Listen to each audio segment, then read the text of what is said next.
So in this tutorial, I'm going to show you something that is very important when you're beginning in pen and ink, especially with, like I mentioned before, about understanding and mastering the basic types of strokes. Now, this involves mastering gradation. All right. So now this involves being able to create a value scale and also how to blend values. This is very, very, very important. All right.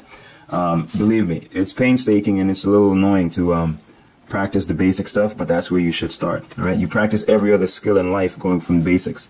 So it's the same with drawing, but it's worth the patience. Now, what I've set up here is a little chart I'm going to use to make my value scale. Now, just like in drawing or even in painting, you create a value scale of values. All right. Because a lot of times, what makes something realistic is how effectively you can convey the difference in values, not so much about details and whatnot. All right.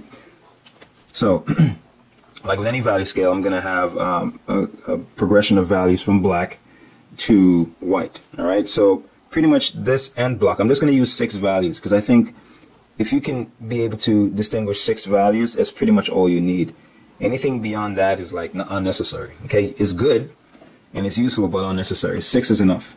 All right, because you have basically you have 2 sets of deep values, 2 middle values, and 2 light values, and that's pretty much enough.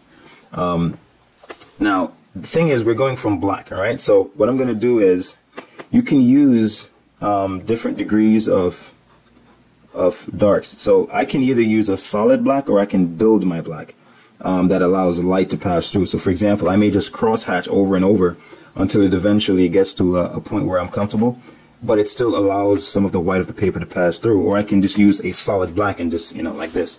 Now that can vary according to your use, but I think in creating consistency throughout your drawing, it's good when you develop your blacks with layers of cross hatching or layers of whatever the strokes you use instead of just using a solid black, because the solid black is good and useful, but it can be a dangerous thing if not used in the right way. All right. So let's just start out by creating 1 layer of strokes. All right. So basically, as I said, you can use different strokes, but what I'm going to use is just straight cross-hatched lines. All right, for my value scale. So that's another challenge you can make for yourself. You can create a value scale using different strokes. You can use stipples, for example, going across. You can use, flowing lines, curving lines, whatever you want to do. The more practice, the better, because the more versatility you'll have. All right, so there's my first layer. All right. As I said, this will be white in the lightest value, so I'm leaving that untouched. Now we can start putting in other layers. So this is the second layer of strokes I'm putting in. And as I had mentioned in another about the strokes tutorial, you can have variations of each stroke has its own variation. So I could vary the size of the lines, the thickness, the direction, the spacing. Here I'm just using a pretty even spacing for the lines, and I'm being consistent throughout. If you notice, there's no major variation between them. So for this black, I'm going to make one of them really solid black and the other one based on, I'll build it up so you can see the difference. So this one I'm just going to fill it in. Okay. So notice with each layer I'm going progressively 1 step to the left. So this one has 1 layer, this one has 2, this one is going to have 3.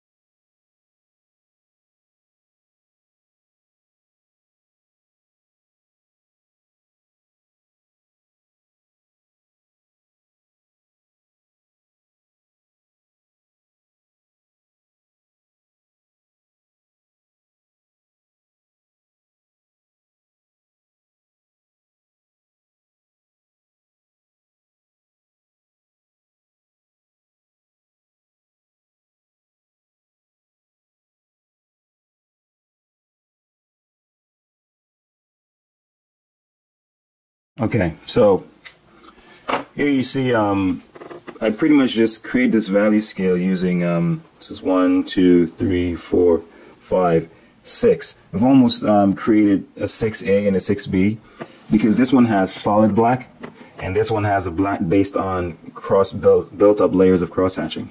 So as I said, they're both useful, but it's just a matter of which one you use to do what, you know.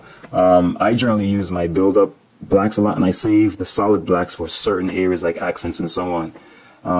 I think you have to be very careful how you use solid blacks, but this is pretty much a good practice. And I would do this over and over. If I'm learning, you know, I would advise anyone learning to you know, shade with pen and ink to practice this over and over, and practice using it with different variations. You can build a value over and over by keeping the lines spaced out, and that gives you a different effect. You can go over and over and build a different effect, and that's completely different than if you keep the lines really close and build over and over. See, it has a different character, you know. So depending on whatever you're shading, you can create a different feel, you know. So now with this, as far as you know, gradating values, I'm just gonna do a short little area here, gradating from one value to well, a deep value to the next. So with this, it's pretty much just keeping in mind those variations that I told you about. Keeping, say for example, when it gets to the lighter areas, the lines will be more spaced out, so eventually it gets to white, right? And in these areas, they're closer. In the deep areas, it will be closer and more layered and thicker.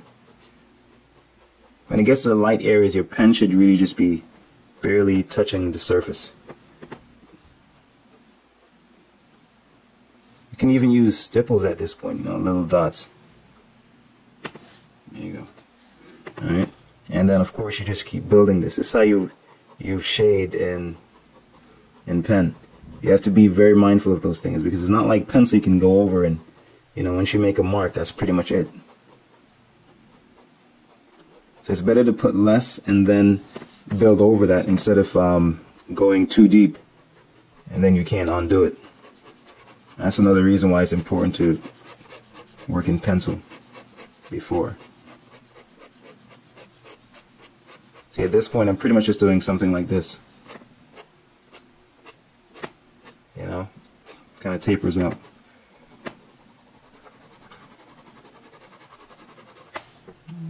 Alright, and that's basically it.